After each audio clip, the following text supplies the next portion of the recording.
Zolo bese Thekwini namhlanje la eMpumalanga lapho kuyona ke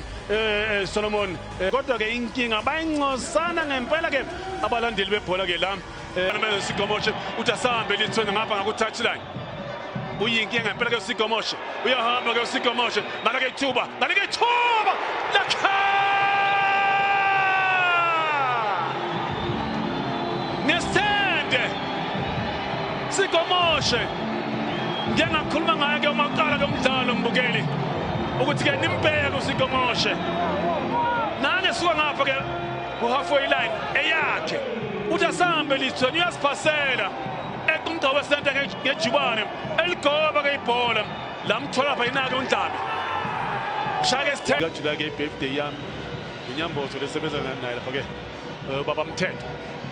naleke ithuba Msasho ngapha ke lithwalo elibeka phakathi ke phela ke ngekhanda ngenakhuluma mbukeli ngathi lapha emuva zomela lungisa lapha ke ucoach ke uphuphuma ngoba esikhathini esiningi ama crosses nama corner kicks awina badalhloli odlala ke left back ngena ke TS Galaxy Mzuli nayinga Mzuli washa enhle ke penalty makunje ipressure ilapha manje ke kuyona ke iTS Galaxy Sporting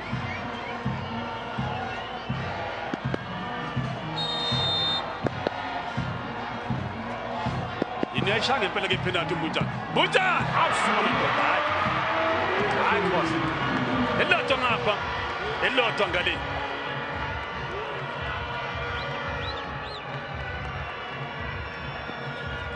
beka phakathi ke penalty ke Mbunja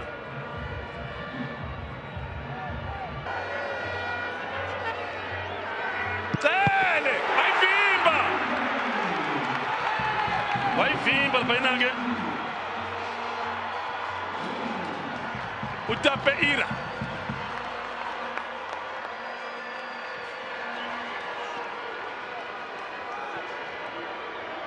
wayivimba bayinake utape ira advantage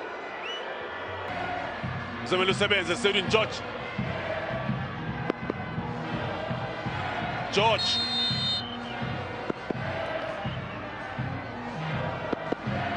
Peba yena ke George Nibo Naim Sola wakama pili to Sedwin George aseMaritzburg umfana waseMaritzburg yena ke phake uGeorge over the bar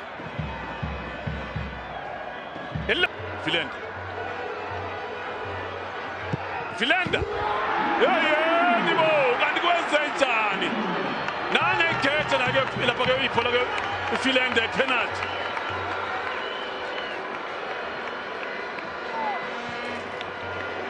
madoda Filenda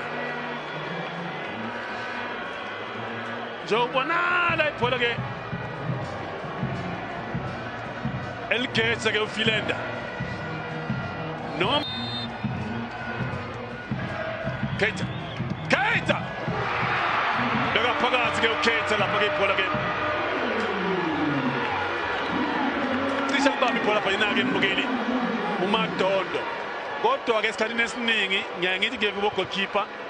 bangabe kushaya ama penalty kakhulukazi penalty shootout ungalibambi ibhola ulivimbe kunomehluko ukubamba ibhola nokuvimba ibhola ngoba ulivimbile isafe noma ulibambile isafe kodwa kubalula mangabe ibhola ke ulivimbile ngoba ngeke uzodlala kwesibili kuya lapha yena ke uBhengu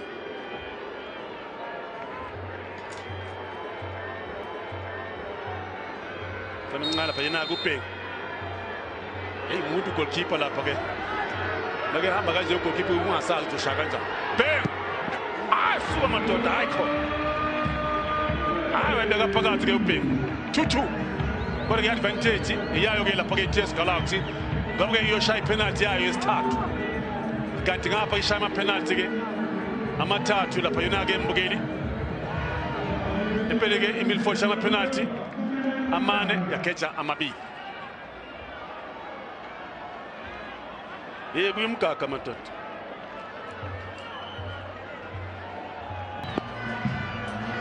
mgaga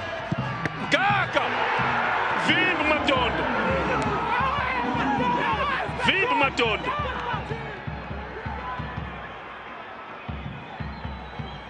2-2 kodwa ke Milford yoshaka ipenalty yokugcina selamazi ipenalty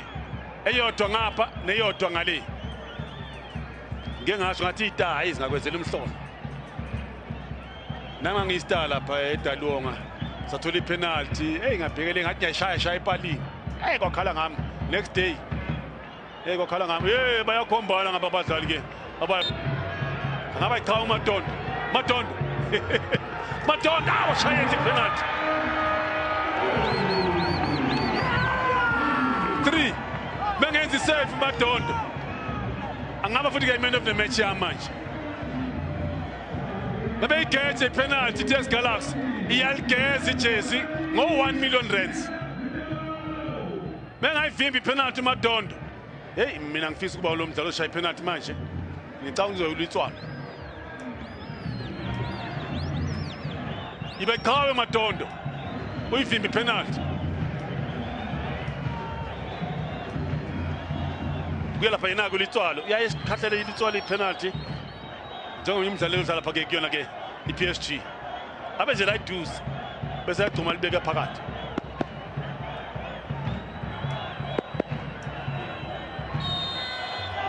litswalo suka Madondo ibeka phakathi bola ke lapha ke litswalo 3-3 manje siya ku sudden death isudden death ke mbukeli uzoshaka umdlalo yedwa ngapha ayiscore ayigetse lo munye umdlalo uyaphela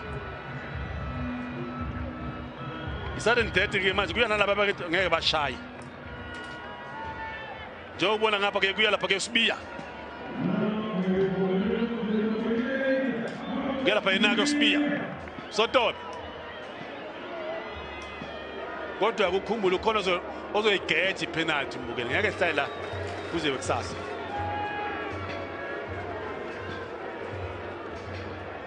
kuya ke Sibiya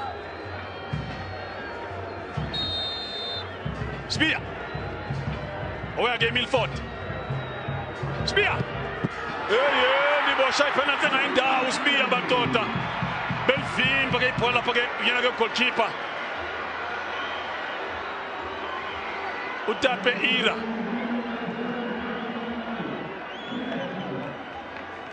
Sibiya ndoda ayikho advantage TS Galaxy nangu goalkeeper uyalezi biyashintsha libeke lapha nakhona belinganawo lapha ke umfutho lapho ke lakhe embukele ke Sibiya umbunjani uyala uthi hayi madoda imanga ncane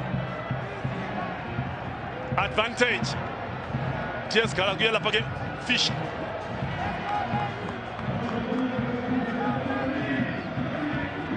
Fisha ke angathi abe iqhawe ke namhlanje meshale penalty phakathi bayodlala ama-finals nayo ke lapha ke mbukeli iDurban City nebevimba Madondo siyabuya kwi-sudden death Patrick Fish ithuba lapha ke ukuthi ke abeke TS Galaxy ama-finals la ngeshintsha amakhiye ke Fisha beka phakathi ke uFisha iyahamba mbukeli yona ke lapha ke iTS Galaxy iyake kuma-finals against iDurban City ngabe ke ihambe phambili ngamagoli 4-3